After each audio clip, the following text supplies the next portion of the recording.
Okay, class, I want to look back again at this depth function we talked about in the harbor, depth of the water. But this time I want to take a look at a height that is not the maximum and not the minimum.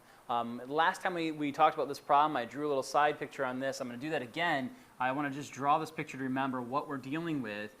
This is the average height, this is the amplitude, and then this is controlling the period of the function. And last time we checked that out and said that the period was really 2 pi divided by 0.5, or 2 pi divided by half, which is equivalent to 4 pi.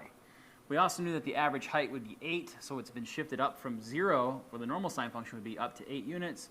1, 2, 3, 4, 5, 6, 7, 8. Amplitude of 3 would make this 9, 10, 11. So I do know that this is going to be averaging out here, and it'll be reaching a maximum of 11 and a minimum of 5. We'll do 2 full cycles here. So this full cycle that occurs when I get from here back to here, that is a full period of 4 pi. Now again, that's given in time. So 4 pi units, if you multiply 4 by 3.14, you're going to have an expression that's over 12 hours. So we're looking at a period of 4 pi. Makes kind of sense to be in terms of time and the approximation. But this drawing, this little sketch right here, is kind of give us a help to show us where certain values occur. I'm looking at a depth of 10, so I'd like to actually draw in that depth of 10. Depth of 10 would be here. You'll note right away that this is going to intersect the graph at 4 locations on this graph, but if I were allowed the period and the domain to continue to grow on this, or to continue to go further, we would see that we'd have an infinite number of solutions on an unrestricted domain.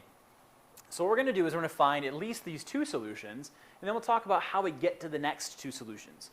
So the first thing I want to do when I'm solving a problem like this is get back to the algebraic techniques. So we're going to try to isolate t. We'll do that by subtracting 8. 10 minus 8 becomes 2. 2 equals 3 times the sine of 0.5t. We'll then divide by 3. It's going to leave 2/3. I could approximate this as a decimal, but I'm going to leave it as 2/3 to give you the sine of 0.5t.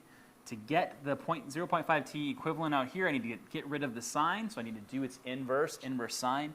So I will do the shortcut way of this time. Inverse sine of 2/3 is going to equal 0.5t. This number right here, inverse sine of 2/3, grab my calculator here, inverse sine of 2/3 is an approximation of 0.729. Again, this is in radians, and that's equivalent to 0.5t. One last division problem. Dividing by 0.5 or multiplying that number by 2 gives us 1.458 for time. So we're looking at 1 hour and 0.45 of an hour. So almost 1.5 hours into this expression, or into the tidal, into the wave here, into the depth of the water. We're looking at this solution of 10 feet. Well, we do know that that's going to occur again at a full period later, right there. So right away I can say I know this is going to occur, and I know it will occur again at a full period later. So I'm going to write out 1.458, and I'm going to add to it a full period. Now the full period of the original sine curve is just 2 pi, but this period has been modified with this multiplier to be 4 pi. So I'm going to add to this a length of, or a distance of 4 pi. That length is in terms of time, but 4 pi units of time later. Now, if I could allow this to keep going to represent time as it just passes on here, I could also write this expression as 4 pi n, but then I have to say that n is an integer. And an integer tells us that it's going to be a whole number multiple of 4 pi n. So we're going to continue to add 4 pi to that expression to keep getting the next ones. So that's definitely one way to get a solution out, but we haven't taken care of the second one yet, this solution right here. That solution is symmetric. Right? It's symmetric from the original one. It's symmetric around the maximum curve, but it's also symmetric giving us some certain distances. So I want to focus on the fact that this distance away right here is equivalent to the same distance away from this midline point. Well, that midline point is going to show up at a period half the period. The period is being 4 pi. This is going to show up at 2 pi. So this solution is going to be the distance here away from 2 pi. That distance is the same distance this was from 0.